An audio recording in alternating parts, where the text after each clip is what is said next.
So today I thought it would be fun to look at some stuff that you guys don't have or do in America that we have and do here in, I was about to say Ireland, but Spain, because I'm still stuck in Spain because of COVID. It's actually, I'm liking it here for anyone who's interested. Obviously America is a really large place, so saying that you blanket don't have something or do something is probably not entirely true, but I'm talking in generalizations today. Today's video is brought to you by Surfshark. Surfshark has sponsored this channel before and they are very cool. Surfshark is an app and browser extension that basically lets you place your laptop or phone anywhere in the world and lets you access the internet as if you were in that country.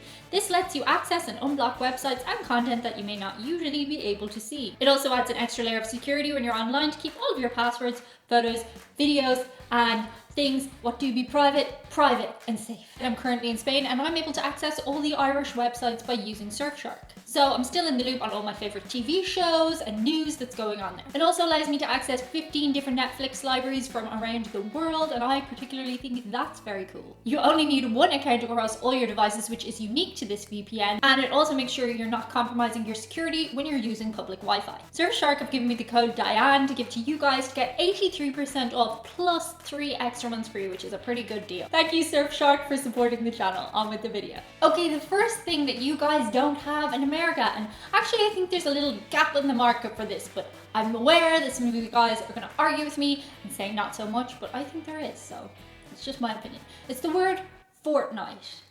I'm not talking about the game Fortnite. I know people like the game. I'm talking about the word Fortnite when you're talking about 2 weeks, half a month. It's a word that I use frequently because a lot of times you'll be talking about like in a couple of weeks, in a fortnight. I have heard Americans use the term bi-weekly, which is very confusing because do you mean twice a week or do you mean it'll happen every 2 weeks? And there's just that question mark, and I think you need the word fortnight in your lives. I really do. I think it's a term that you can use. The next thing that you guys don't have, which I'm so aware of why this sounds disgusting, but it's actually delicious. It's prawn cocktail flavor. Now, of course, there are stores in America where you can get prawn cocktail flavor, but it's not the common flavor. In Ireland, in Spain, in the UK, prawn cocktail flavor is a go-to flavor. It's like cheese and onion. It's like salt and vinegar. Everybody loves prawn cocktail flavor for good reason. It's delicious. Do I like prawn cocktail? No, I don't, but I love prawn cocktail flavor. It's just kind of tangy and delicious. If you've never tried prawn cocktail flavor crisps, and by that I mean chips, try them. They're actually delicious. Though they sound disgusting, they're actually delicious. The next thing that you don't have, and this surprised me the first time that I saw it, is a full toilet seat. Okay, some establishments do have full toilet seats. Some people's homes have full toilet seats, but also a lot of them don't. They just have this half oval thing that has a big gap at the end where, I don't know, are your legs supposed to fit through there? It's usually a bit small. Maybe my legs are exceptionally large, but they don't fit through that little gap. And what is that gap there for? Why don't they just close the circuit? Why is that there? Why does it exist? Is it supposed to allow air to circulate around that area or what? I don't know. Why is it there? If anybody can give me a reason in the comments, I will give you a high five virtually. The next thing that you don't have in America, and I actually think, again, maybe this would be very handy for some people. It's pay-as-you-go electricity meters. Again, maybe these do exist in some parts of America, but I don't think they're as widespread as they are in Ireland and throughout the rest of Europe. These are especially common in rented accommodation. It's so you can keep a track on how much electricity you're actually using and how much you're spending. So you will be given a PayPoint key, which is basically like, it looks like a credit card, and then you'll go to your local newsagent or petrol station or whatever, and you'll put a certain amount of money on it, like the old school mobile phones. So let's say you put 20 euro on it or something. You have 20 euro worth of electricity, and when it runs out, you have to go back to the shop and buy another 20 euro of electricity, but it's really good for keeping track of stuff. I think you guys would find it handy. The next thing you don't have in America is 3-pin plugs. Now, okay, hear me out, because I think the 3-pin plug is superior in a couple of ways to the 2-pin plug. 3-pin plug sockets have actually been designed to be exceptionally safe because the third prong manages to take all the electricity scariness away. Let me explain that more scientifically. I shall consult Wikipedia. The longer pin at the top of the triangle is earth, and it's longer so that it removes the safety hatches over the other 2 pins, the ones that deliver the electric current if you were to be unwise enough to stick a pin or a tiny wet finger in there. Just be aware that the sockets don't work if you don't push the plug all the way in or if they're not switched on at the wall. Yeah, Wikipedia explained it a lot better than I did, so Thanks, Wikipedia.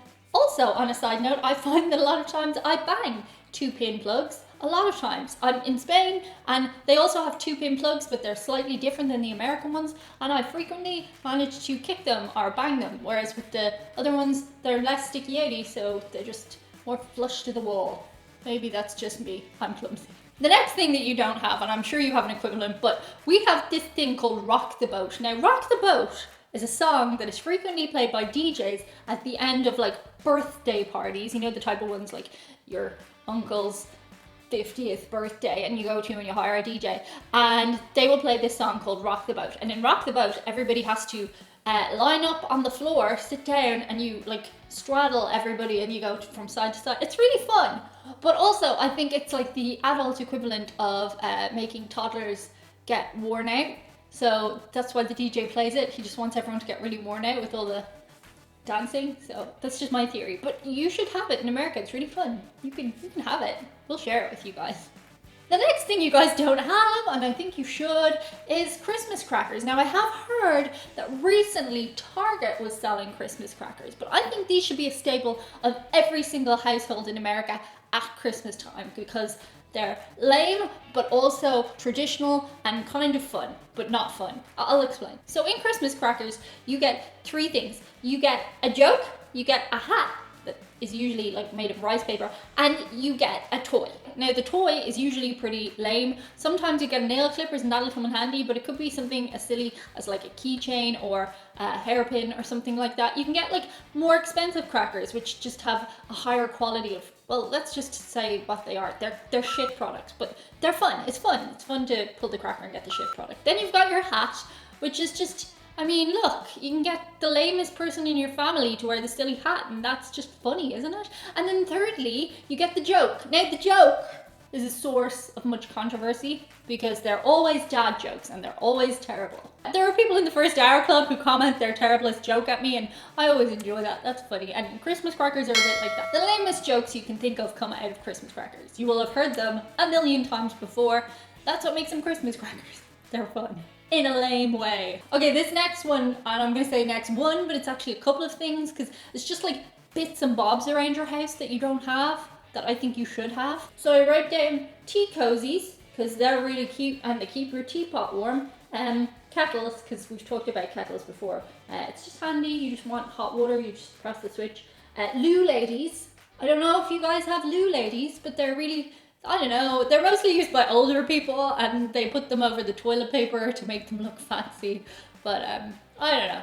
I think they're fun. And also egg holders. Okay, apparently egg holders are not a frequent thing that American people have, and I think they're fun. They can come in all kinds of novelty ways. And what do you do with your hard-boiled egg? Do you just put it on a plate? It rolls around. Do you put it in a bowl? That just looks weird. You need egg holders. They're fun. They sometimes have little faces on them, so yeah. Next up, wine in a plastic glass. I know this sounds strange, but you can get it in a newsagent here, and it's just good crack really when you're on the go and you want to look fancy. You get a fancy plastic glass and some really cheap wine. But it's a thing that we have here. You could also have it there if you wanted. And finally, the number one thing, and I've had to train myself to not do this when I'm replying to some of the comments below, it's put an X at the end of everything. For an X, I do mean a kiss.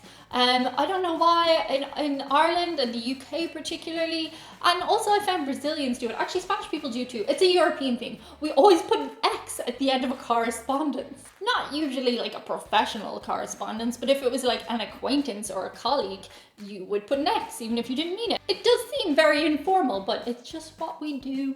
We enjoy it, so yeah. Chewy here with a very special message. Did you know this week happens to be a lot of very special people's birthdays? It's my birthday, and it's also the random stranger's birthday, and it's also my good friend Curtis's birthday. So I want to sing the happy birthday song. I hope you join me. Happy birthday to you, happy birthday to you, happy birthday dear Curtis and the random stranger and the random stranger's nephew.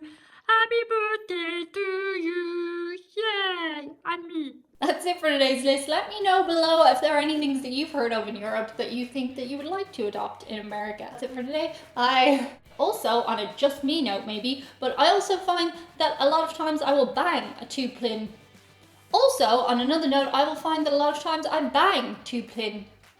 Also, on a side note, I find that a lot of times, happy, I moved the girl with the pearl earring, and now you have Van Gogh.